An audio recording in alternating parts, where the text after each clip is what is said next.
Please join me as we welcome Mark Steele. Our tea does not come from India or China, it comes from New Smyrna Beach. It also comes from a forest preserve around Marineland.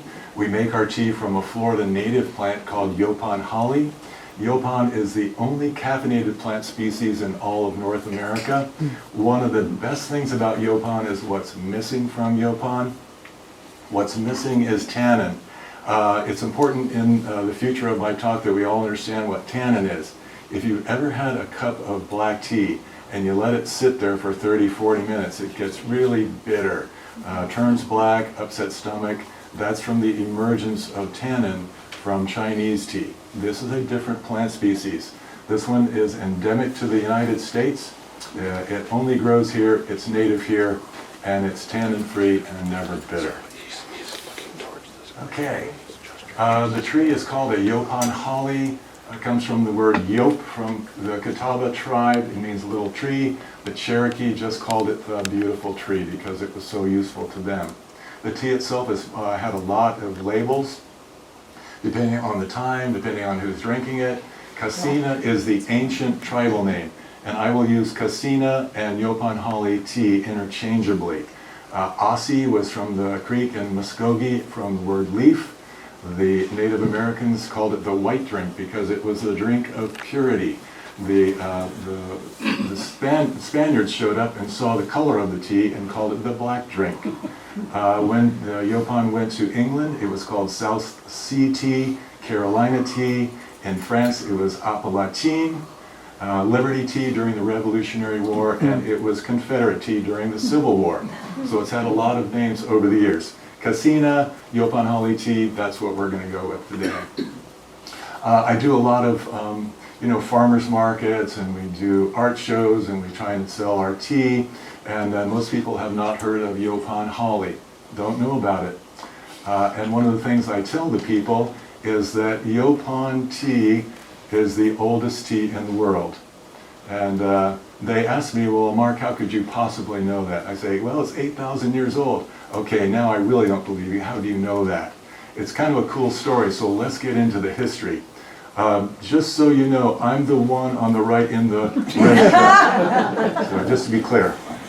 Okay, our story starts in a place called Windover, which is just south of Titusville.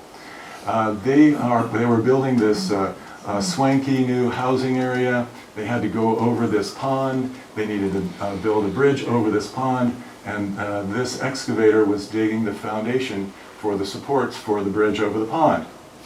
Didn't know it was a peat bog. When he pulled his excavator up, took the bucket out, dumped it on the ground, two very large rocks rolled out.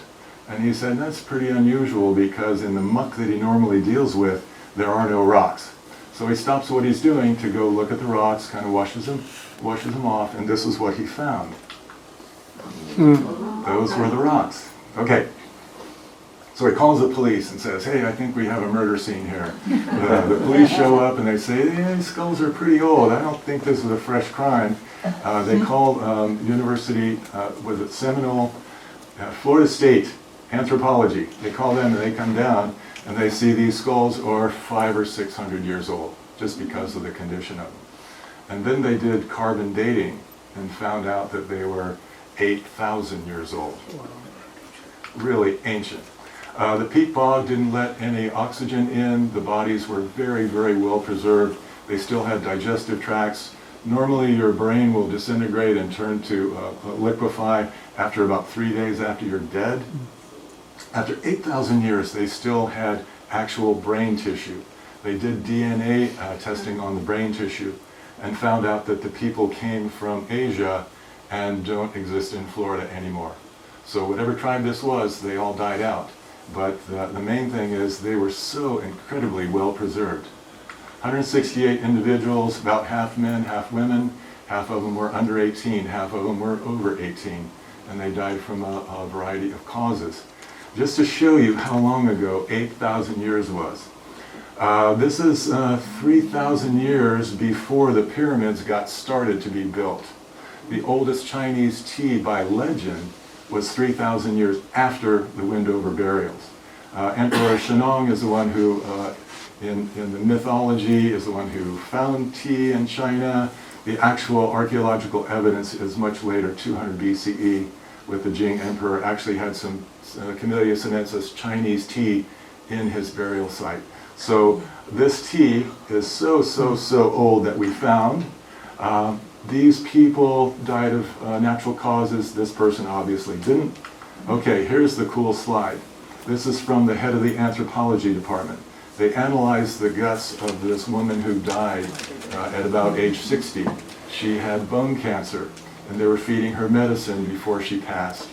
And one of the things they found was Yaupon holly. How do they know that?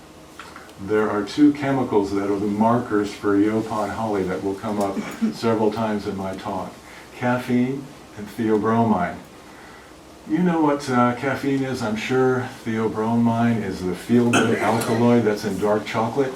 If you have those two of them together, there's only one place it will come from, and that's Yaupon holly. So they can say for sure that they were consuming Yaupon. Okay, there's a long period where we really don't know what the tribes did with the tea. They know they had Yaupon holly tea, but we're not sure how important it was, what it meant to them, how many Native Americans used it, until we get to about 500 AD. We get to Cahokia. Cahokia was a major religious center. Southern Illinois had about 40,000 inhabitants. It was like the Mecca for life renewal. You would show up to renew your life, and it was 400 miles from the nearest stand of Yaupon trees.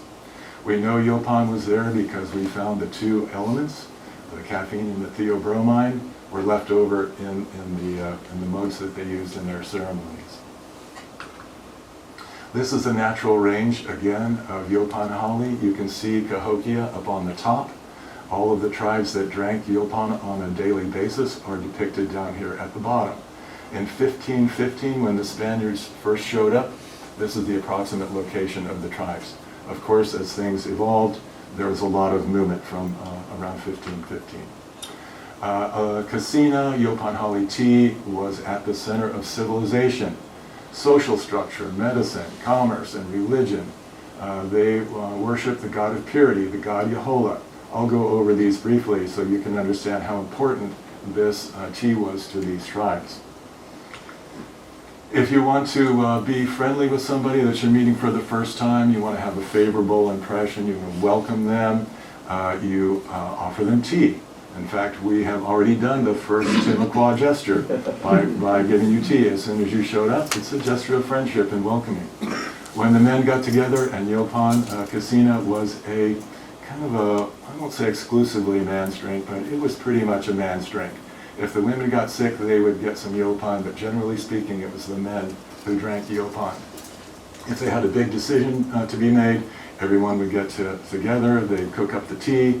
If you've been going to war with somebody, you're having a fight with your neighbor or maybe your wife, you brew up some Yaupon and it's a gesture of, hey, let's quit fighting, let's be friends again. So that's how Yaupon mended fences.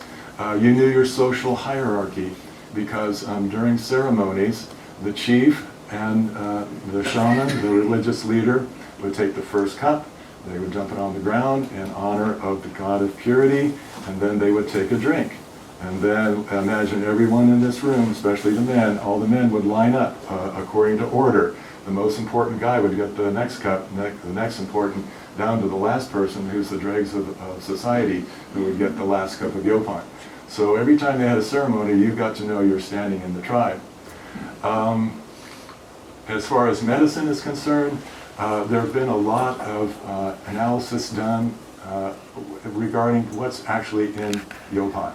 There are a lot of very, very helpful chemicals. I want this to be like a history talk and not a biochemistry talk. Just know that there are really good things in Yaupon tea that the Native Americans did not know about. They just knew that it made them feel better. As odd as it may sound, the Shanghai University has put together a huge amount of studies. Talks about ilex-based beverages. Yaupon is one of the ilex plants in the world. Anti-inflammatory, antioxidant superfood, prebiotic, it helps your guts. Down in the left-hand corner is the most important thing I want you to take from this. A lot of really good things that Yaupon does for you. Okay, this is from Texas A&M Food Sciences University. The professors got there and they decided that Yaupon holly helps prevent the formation of polyps in your large intestine, which prevents the formation of colon cancer. Now, I want you to read this slide very carefully because there will be a quiz when I get to it. As far as commerce is concerned, a lot of people don't know that there were vast trading routes. Most of them went north to south, but there are some really remarkable trading routes that go from east to west. If you've ever driven across Texas, you know how bad that sort of sucks. If you have walked across Texas with a 50-pound bag of leaves to go pick up some pottery or some fur or whatever it might be, you might have to walk from the east side of Texas all the way to Arizona or New Mexico trading Yaupon. We have found traces of Yaupon in the Arizona area. You can see how far that is from where Yaupon naturally grows. On the upper left-hand side, we start to see traces of Yaupon filtering up into the north, and then finally around 1600, in the current age, we find Yaupon very prevalent in a lot of shell cultures and mugs and ceramics. So there's a lot of evidence that Yaupon went as far as Canada, from Florida and Arkansas and around where it grows. Okay, these were the highways of life. They were also the highways of death. When the Europeans brought especially smallpox into the scene and other diseases, this is the highway system that the disease traveled, killed off between 70 and 90% of all Native Americans in our country. It's really... one of the things they did was they revered this shell as the conduit to God. They drank their Yaupon out of this shell. It's called a whelk shell. They wanted to please the god of purity, the god Yahuwah. Drinking Yaupon would help purify your spirit. Notice the shell on the right has the opening on the right, and the swirl on the top goes in the counterclockwise direction. The shell on the left is the sacred whelk shell, and it goes in a clockwise direction, and it signifies the movement from light to darkness and from birth to death. Sacred caffeine vessel, a whelk shell. You see some of the deities that are carved into it. It's the conduit to God. It was a gesture of peace, as I said before. It was also a preparation for war. This is Chief Satiriva, 1564. This is near Jacksonville. All of these warriors are jacked up on caffeine. They've had 2 quarts of very, very strong tea, and they are ready to go. Okay, so historic side note. Anybody know who this is? You're right. It's Billy Powell. He was born in Alabama in 1804, and he took the name of Osceola. Ossie, as I showed you before, was the name for our tea. Yaholo was a chanter, shouter to God. Ossie Yaholo, like Satiriva on the right, he would stand in front of his troops. He would offer them tea. He was the tea shouter, Ossie Yaholo. That's how he got his name. Okay, so we have our tea as a center of civilization. Cassina is a rock in it. And now, it's a landscaping shrub. Nobody uses Yaupon as tea. It's caffeinated, it's got polyphenols, it's a great anti-inflammatory, but you buy it at Lowe's for $80. Or you use the dwarf cultivar to make little hedges. People don't use it as tea anymore. They don't even know that it's usable for tea. All of the cultivars for Yaupon are caffeinated. You could make tea out of them, but we don't. More irony to the situation, from center of civilization to landscaping shrub. To make it worse, we import over 250,000 tons of tea every year into this country. Notice the big smoky steamer there. The tea that we drink has to cross an ocean somewhere. From China or India, we get our tea from thousands of miles away when we have what I think is the world's best tea growing right here in New Smyrna Beach.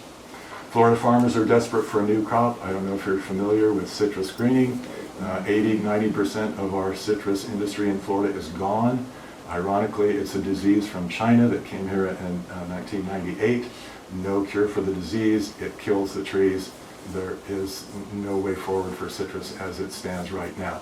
So the farmers could use a new crop. Yaupon doesn't take fertilizer, doesn't need irrigation once it gets established, and no pesticides are required. It's very resilient. So what happened to Yaupon? Why is it a landscaping shrub and not our tea? A couple of things. First of all, the tribes that loved Yaupon, that worshipped Yaupon holly, were either killed from disease, they were killed in Indian wars, or they were marched to Oklahoma. Take a look at the tribes on the left. Take a look at a map of Oklahoma. You can see those same tribes are stuck in Oklahoma. I've got the range of Yaupon on the top right slide. There is no Yaupon that grows in Oklahoma. So the people that loved and revered this drink didn't have access to it anymore for generations. It's been 7 or 8 generations since they were living where the Yaupon naturally occurs.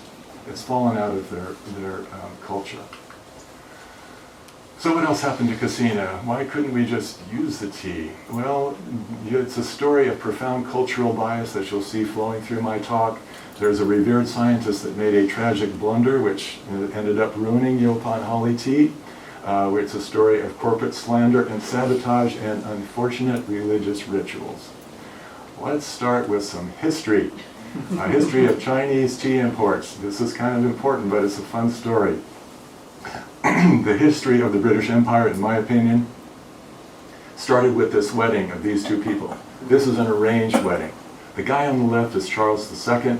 He's coming back from exile in Europe. And the gal on the right is a Portuguese princess named Catarina de Braganza. She grew up in a convent. She doesn't speak English. She was 23 years old. She's getting a little long in the tooth. Her parents were really, really anxious to get her married. So they paid Charles 300,000 pounds of sterling. They gave him routes to the Orient. They gave him the city of Bombay. Please take this daughter off of our hands. And in exchange for that, they got the protection of the British Navy. Everybody was having trouble with the Spanish Armada, especially the Portuguese, who had some lucrative trade routes. They joined forces with Charles II, and now their navies kind of work together to protect the Portuguese from the hated Spaniards. So that's what the Portuguese got out of that by getting rid of Catarina. The other gal there was Barbara Palmer. She's kind of a cool story too. On their wedding day, Catarina had just come from Portugal. She was sick as a dog. We don't know if she had a bad cold, she had bronchitis, we don't know. She was really sick. So they had a quick wedding. They both went to their separate chambers, and their wedding night was spent separately. After about 10 days or so, she was okay. They decided they were going to go on their honeymoon. And when they went on their honeymoon, Charles II demanded that he take his mistress with him. Can you imagine going on your honeymoon with your girlfriend and your wife? Anyway, he wanted to take Barbara Palmer, his mistress, along because she was about to give birth to his illegitimate child. He wanted to be there for the magic moment. This honeymoon just keeps getting better and better. Barbara Palmer's husband was not too happy about it either. True story. Okay, so this is kind of an arm's length marriage, you might say. Charles gets the girls. He has a series of affairs with a lot of mistresses. Catarina is left languishing in the dungy British castle. She can't speak English. She doesn't have any friends. And she's very, very lonely. And she asked her husband, hey, the merchants in Portugal were bringing us tea in the royal court in Portugal. And so would you please go to China and bring me some tea? And he said, okay, I will. So he sent a ship to China. The ship comes back loaded with tea. Catarina loves the tea. And all of the ladies of the court who feel sorry for Catarina get invited to her little tea parties. Wow, this is the ultimate aristocratic thing, to be invited by the queen to have this special drink that the husband, the king, got just for her. So all the aristocratic ladies wanted to be part of the tea party, and as more and more tea got into England, it filtered down into the entire upper class of English society, and all the ladies wanted to have these tea parties. So a huge new industry sprouted. There were tea rooms, as the tea became more and more affordable, more and more tea rooms sprouted up. It turns out workers did better having a cup of tea at lunch than they did having a pint of beer. So everybody was happy with this tea. The tea was much more bitter than the tea that you get in the grocery store now. It was loaded with tannin. It had been sitting in wooden chests, sort of rotting a little bit between China and England. It was very, very bitter. So I didn't put 1 lump or 2, I put 3 lumps or 4 of sugar to kill the taste of tannin. In addition to that, you had to have something in your stomach or the tannin would make you sick. So tea and crumpets shows up, they have tea and biscuits. We have this special porcelain ware that came from China. It's all very elegant. The British started making their own porcelain. It's just, everybody got dressed up. It's just pretty. It's an aristocratic, it's a classy experience. Even if you're in the middle class, you get to have this classy experience with this Queen's tea. It's awesome, except for one thing.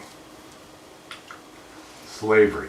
They didn't go to the internet and order thousands of pounds of sugar. They got it from the Caribbean. At first, they had their family-owned islands that were growing beets and other vegetables. They decided they needed to have more sugar, so they planted the sugar. They took more islands from the natives. They made the native slaves to work the sugar. The natives working the sugar weren't adequate. They needed more labor. And so they brought in slaves from Africa. The slaves brought malaria with them, wiped out like the Carib tribe that the Caribbean Caribbean Sea is named after. And so more and more slaves showed up. We think it's awful that we had 450,000 slaves come into our country, mostly to work cotton. Take a look at the numbers here. 4.5 million slaves throughout the Bahamas, the British territories in the Caribbean, were working sugar and perished on those islands. The average slave that showed up would live between 7 and 9 years. So you show up at age 20, by 27 you work to death, 29 if you're lucky, and here comes another shipload of slaves. This system of getting the sugar from the Caribbean and bringing in the slaves lasted over 200 years. Okay, let's go back to Cassina and talk about what happened to Cassina. 1789, that's the date that we're really keying on. So I'm going to set the stage for 1789 because something bad happened to Yaupon in 1789. It's 6 years after the peace treaty, the end of the Revolutionary War in 1783. England is still smarting. They're really angry that they lost the war to these traitors Americans. They had a staggering national debt. 25,000 kids went to fight in America, did not come home. 70 to 80% of them died from disease, not from combat. Smallpox killed most of the troops that came to fight in the Revolutionary War. They had a mentally unstable king, and they were kind of down. It's like they had their tail between their legs. Things are looking pretty grim, except for one thing. They are still making money hand over fist. Take a look at those 3 industries: tea sales, sugar consumption, and slavery. If your stock portfolio looked like any one of those, you'd think you were doing pretty darn good. Another thing to notice is that they all grew simultaneously along with each other. You had tea, you needed the sugar to kill the tannin taste, you needed the sugar, you had to have slaves to produce the sugar in the Caribbean. So that those 3 industries were astronomical money makers for the King of England, for the Royal Navy, for the British higher class people. And then Yaupon shows up. After the Revolutionary War, merchants from America started pushing American tea, Yaupon holly tea, caffeinated, into England. As I said before, South Sea tea, Carolina tea in England, Appalachian in France, Cassina in Spain, and it was getting a foothold because Yaupon holly does not need sugar. Tastes really good. Okay, problem with Cassina. Well, the tea, they're losing out on the tea sales. It really goaded them that these American traders were selling their tea to the British citizens. Didn't need tannin, didn't need sugar, didn't need slaves. How mad was King George? Well, this has to do with his mental health. Is it okay if I say he was royally pissed? He was really mad about Yaupon tea coming to England.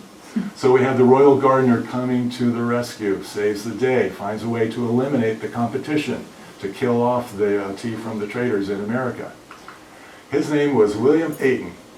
He's a royal botanist, and he ran the Kew Gardens just inside of London. He was buddies with the king. He was friends with the tea merchants that were in the royal court. And he keyed on a mistake by a revered scientist, Carl Linnaeus. Carl Linnaeus invented the system of giving a Latin name to all plants and animals. So no matter what language you're speaking, you use the Latin name, everybody knows that's the plant, that's the animal. Okay? And he made a mistake because he thought Yaupon holly and Dahoon holly were the same plant. Two plants get one name, Ilex cassinae. Well, the historic name for Yaupon is cassina, so he gave the plants, both of them, Ilex cassinae. William Ayton solved the problem. Here's what he did. He took the name Ilex cassinae and he gave it to Dahoon holly. Dahoon holly, which was not a sacred drink from the tribes of North America. Dahoon holly was just a holly. Nobody made tea out of that. Nobody cared because it's not caffeinated.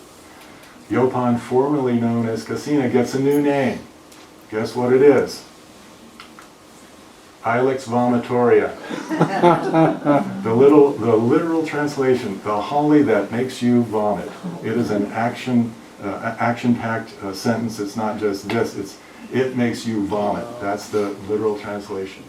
Now, Yaupon had a long history in England. It had been grown there for 90 years. They were making tea out of it. Ayton knew it was a lie, the holly that makes you vomit. People were drinking the tea in Europe for a long time, and nobody got sick. But he gave it that name anyway. Overnight, it killed the sales. They had a real marketing campaign. Here are the choices, okay? Not to mention that Yaupon is outlawed. It became the patriotic duty of all Englishmen to drink the proper tea from our English company, not the traitorous Americans.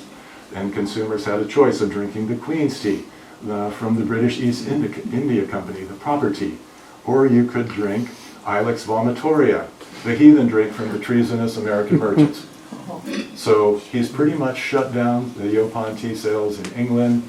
Other people in Europe find out that it's Ilex vomitoria. It's tea from those people. I use tea from those people because I read a really cool study from this lady who's, I think she's a PhD at Duke University. She talks about how people glom onto their own identity. We drink this kind of tea. This is how we dress. This is who we associate with. It's not just a racial thing. Within your own race, there are classes. Oh, we're the aristocrats. We don't do this behavior. We don't eat that food. The caste system in India might be more like that. There are certain castes that you just do not have their lifestyle in any way. So we have that going for us. And the best lies have a grain of truth. The truth is that the Native Americans purged their tea on a regular basis. You really get into deep water when you start talking about other people's religions. I'm just going to kind of skim over this. The people that talked about this weren't part of the tribes. They were there in America to make money or convert these people to Christianity. So I don't want to get too deep into other people's religions. But we know that a lot of the tribes worship the god of purity. If you purged your tea, you released all of your sins. You got to start over. If you were a coward in battle, say, you wore the wrong headdress, you ate the wrong food, your sins are forgiven if you purge your tea. If you want to speak to God, if you want to win a ball game, green corn ceremony, you want to have a good harvest for next year, you want to talk to God, you better be pure. And this is, we think, how they did it. Not only that, before you went to combat, you wanted to ask for victory, and you had to be pure before you asked for victory. So the mystery is, well, what made them throw up? I mean, a lot of professors here at University of Florida, Texas A&M University, there are other universities that have studied all the chemicals in Yaupon. There is nothing emetic in Yaupon except for caffeine. You can poison yourself with any caffeinated drink. If you drink about 35 cups of Yaupon, you'll get caffeine poisoning. You'll start to have convulsions. You might pass out. You might throw up. If you've had more than that, you may die. But people that are getting ready to go to war don't want to have convulsions and be writhing on the floor when the adversary is 30 feet away. So I don't think it was caffeine poisoning. I'm guessing. Nobody really knows. Some people think they drank a lot of salt water. There are a lot of drinks that were the black drink that had no Yaupon. They had a variety of herbs that they would drink, and we don't know what was in them. They drank massive quantities. Some people think that it was like a learned behavior. As you reach manhood, you learn how to purge your tea to be one with God. We don't really know, but this gives us a pretty good clue. This guy is James Adair. He's watching a green corn ceremony, and these warriors have all drunk a lot of Yaupon, and then we get to the meat of the matter. They drink a quantity of button snake root in order to vomit and purge their sinful bodies. Button snake root is emetic. It acts pretty quickly, and so from this we kind of gather that they had the Yaupon, they had the snake root, and then they purged their Yaupon as part of their ceremony. Okay, regardless of what really made them throw up, Yaupon got the credit. We've already called it, Ilex vomitoria, and here I was on a walk in a local park. They have the little signs that say what the tree is. It talks about Yaupon. The drink caused vomiting. Well, no, the drink did not cause vomiting. We don't know what caused the vomiting, but Yaupon gets the credit for being the emetic, which it's not. When the tribes were moved to Oklahoma, the slaves and the plantations moved in. The slaves didn't have a medical program. They didn't go to the big house to have tea with the lady of the plantation. They had to survive out in the woods. And they learned a lot from the Native Americans that were still around when slavery first infiltrated the South. They were herbalists. They learned about Yaupon. Yaupon was pretty common amongst slaves. Before you go out to work, it's nice to have a nice hot cup of caffeine-laden Yaupon holly. And as far as the health benefits are concerned, they didn't really have much else for their medical, well-being. Also, poor white people were living hand to mouth in the woods. Herbalists, they knew about Yaupon. They were good with the forest, and they knew what they could eat and what they couldn't. The people that could afford to go to the store and buy tea looked down on these folks. These were Yaupon eaters. That was a derogatory. They didn't have trailer trash, they had Yaupon eaters. Derogatory, nasty term for people that drank Yaupon. They were also called choppers because they would chop the leaves up to make their tea. So again, we have tea from those people. For white people, slaves, after the Civil War, the freed slaves, these were those people that drank Yaupon. Except during the Civil War, when all the caffeine from Europe was cut off by the Northerners. It was very common in the Civil War to pass out the Yaupon. These kids didn't have any coffee before battle. They had Yaupon tea. The people in all the towns were buying Yaupon, mostly from poor people, because they wanted caffeine. Then after the Civil War, Yaupon fell into obscurity again. It was the tea for poor people. It was the tea that reminded you that we had this humiliating defeat. We had to drink Yaupon. Yaupon fades into obscurity. This is one of the last Yaupon manufacturers in the Outer Banks of North Carolina. And so we just take a deep breath for 100 years. Okay. And that's it. That's what happened to the ancient, historic, and sacred American tea.